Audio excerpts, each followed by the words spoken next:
proposal. It was a R1 with a sub-award. It's pretty standard. The proposal was reviewed and PI made the changes. And so the day of the deadline, the PI gives me the okay to submit at 12:10, and it was rejected. And I made that face, and because we received this email, I don't know if you can see it, but it says you have 253 problems. So they were all budget related, and the error message doesn't give you specific areas of the budget that are wrong, or if it was a sub-award or our budget. So the RA tries to troubleshoot. He redoes the sub-award budget. I resubmit and it's rejected at 140. And then I try to troubleshoot and I resubmit and it's rejected for a third time. And it's now 2:30. So we think it's possibly the grants.gov packet is corrupt.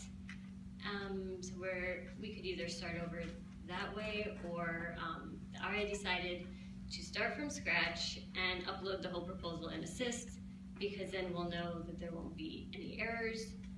And eventually we got it submitted at 350. So basically it was easier to start completely over, upload the proposal in Assist, and it was submitted successfully. So it's just an example of how Assist helped. Now I'm going to turn it over to Esteban, who he's a CSS RA, so you can see his perspective. Thank you. I'm actually going to use the handheld mic. Can you guys hear okay? And use this clip as well. The podium makes me more nervous than one. So, how to get started with Assist? It's very easy. There's two ways. One, you can navigate to your browser and type in this long email address, https://public.era.nih.gov/assist. It's a nightmare to type, I promise. Or you can navigate to the specific solicitation that you want to apply to that uses Assist. Instead of clicking apply using downloadable forms, which is how you'll get to that old dusty SF424 that nobody likes to use. Oh, went too far. And all you do is you click apply online using Assist, and it will take you to a login page. Now, to log in, you will need an ERA Commons account. Now, I'm going to be honest with you guys. This is going to be the hardest step. If you don't have an ERA Commons account already, here's what you do. You email our friends at swoawards@berkeley.edu with the following information. Your first name, your last name, your UCB email address, and the type of account you need. Now, generally, you're going to want the assistant role account, which will give you access to most of the features. So let's say you already have an account, and you don't need this step, okay? So you go to those screens, or you put those links, and this is where it takes you. If you've ever logged into anything on the internet ever, you should look familiar. You just put in your username here, your password, you click login again. You're an expert if you've logged into Facebook in the past 2 weeks. So that'll take you to this next page. Now this next page is where you would initiate an application. You'll start the ball rolling. Two ways to initiate an application. You can either type in the Federal Opportunity Announcement number, here in this box here, click go, or you can search for the application and search for it in a more detailed way if you don't know what the FOA number is. So let's say you know the FOA number. You click go. This is the last step before you initiate an application. Two things to note about this page. One, you're going to need a title. If you click initiate an application without at least some kind of text in this box, you'll get an error. So you can put pending, you can put your name, you can put whatever you want. And of course you can change it later, so it's not permanent. I know a lot of times I get pending titles from my PIs just because they haven't figured it out yet. And I get it. Hold on. There's another thing to note about this page. At the bottom here, you can enter the PI who will be applying to the application. Now, when you do this, or if you do this, you don't have to. Again, this second part is optional. If you put in the PI's name and you click Initiate Application, they will be sent a link to access the application through Assist. And at that point, they can log in, upload any documents without having to send them to you first. So let's say we click Initiate Application. We're ready to go. Okay, I'm not going to go through each tab because it's very basic, very simple. You guys can all check it out. Again, it's not. If you've used the SF424 before, all these tabs are going to look familiar. It's all the same information. It's all there. Okay? So you click on any tab, you click edit, you make changes, you click save. Again, this is real basic stuff. Now here's a very important page to me personally, because this is where you put all your attachments. And ideally the PI will be able to access this page through the link that you send and upload his documents at his leisure or whatever they feel like. Okay? Now, of course, like we discussed earlier, there are some errors here that you can see, but they're a lot more defined than they are previously. So you can see here, you know exactly where the error is and how to fix it. Again, more errors. I know people don't like to see errors a lot, I don't personally, but if you are curious, this is what they look like. Now, I can go on and on about how to use Assist, but again, like I said, it's very easy to use. It's not difficult. If you apply to NIH or you've assisted someone apply to NIH, you know how to do this already. It's just that they took the form and they put it online. But I'm going to tell you a story about why I think Assist is essential to applying to NIH. A couple months ago, I had a fellowship application come my way, and the PI is very special to me. It's because he is a superstar in my eyes. He's always courteous with his emails. He's respectful of my time. And he's the best. He is the model for which every PI should be. Personally, that's how I feel.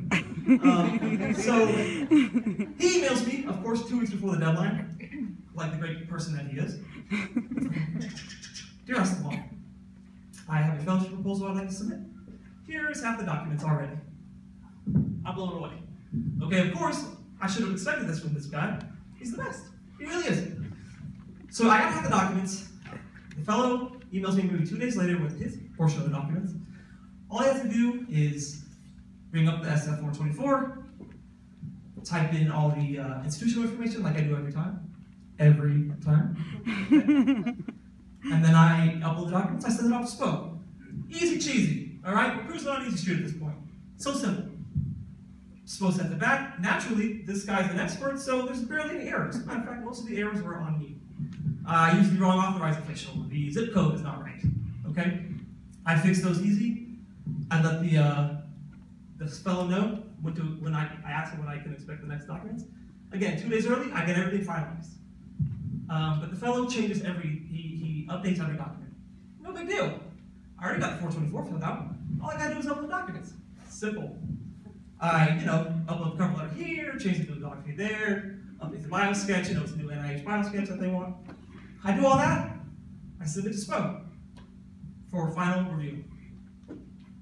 They say we're good to go, we submit, I'm cruising, that's it, we're done. That's a wrap. Whoop, whoop, whoop, whoop. Okay, anyway. So, a few days later, I haven't even thought about this proposal because it's submitted, and I have 10 other PIs emailing me about submissions.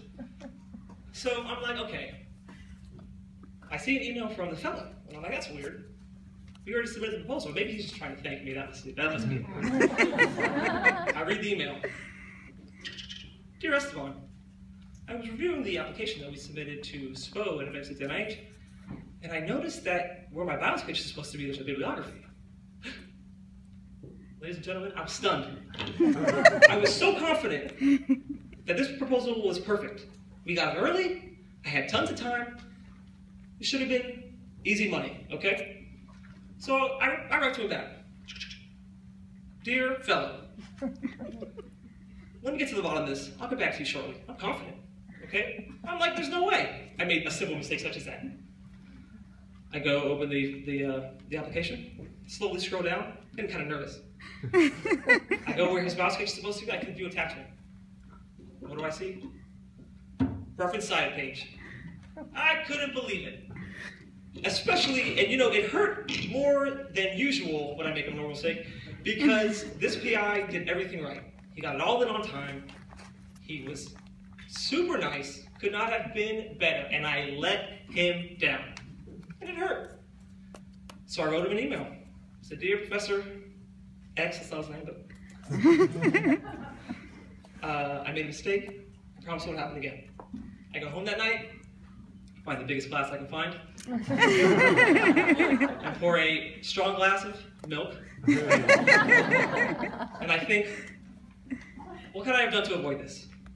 If only there was a system in place, some kind of online tool where an applicant has more control over his application, where they can upload and change documents freely without being tied by the shackles of the RA. Okay? Ladies and gentlemen, there is a system in place. This system does exist. Okay? I'm not lying. If I'm lying, I'm flying. And that system does exist. Now, I know what you're thinking, okay? This guy's really amped up about assist. Listen, it's not that I'm amped up about assist, I just want to make your lives easier. I want to make the submission process smoother. I want the PI and their colleagues to have more control over what they're submitting, okay? So, what you're really thinking is, my PI is never going to do this. I can barely get him on the phone. I have to chase him down. I text him. But listen, we have to crawl before we can walk. And I'm not asking you to, force assist down your PI's throats. I'm not asking you to use it for this next upcoming cycle. No. I just want you to log in and check it out. See it for yourself, okay? Get comfortable, take your shoes off, relax. And eventually, once you are comfortable with using Assist, then at that point we can then ask the PIs and try to get them to use Assist as well. Because I promise you, this is for their benefit. And I know that change is comes by resistance. There's a lot of resistance to change. But this is for the better. And if we can all start using Assist, then we'll all get through it together. I promise. And it's easier. I swear. If there's anything you take away from this, Assist is easier than filling out that dusty old 424. That thing is a living nightmare, and you saw it. Grants.gov is a mess. With Assist, a lot of those issues are mitigated, and it's overall just a easier, more user-friendly experience. But it's up to you guys. It's up to you to use it. I can't, we can only come up here and tell you that you should use it, but really it's on you. So please just give it a try. And if you hate it, you hate it. But I promise you, it will be easier. Okay? Thank you. And do we have any questions now? Oh, a couple. Yes, sir. I agree. I've used this many times already. And once you figure it out, it's great. But it's not necessarily intuitive from A to Z. So there's a lot of weird, quirky things that will make it the same before you figure it out. So it is easy and it's better, and you have amazing control, especially when you do multi-centers and multi-sites. So it's an incredible tool. It collates everything for you. There's no way to make a mistake. The process, the budgets, it all feeds in together. And there's so many great things. And then you just say validate, each validate.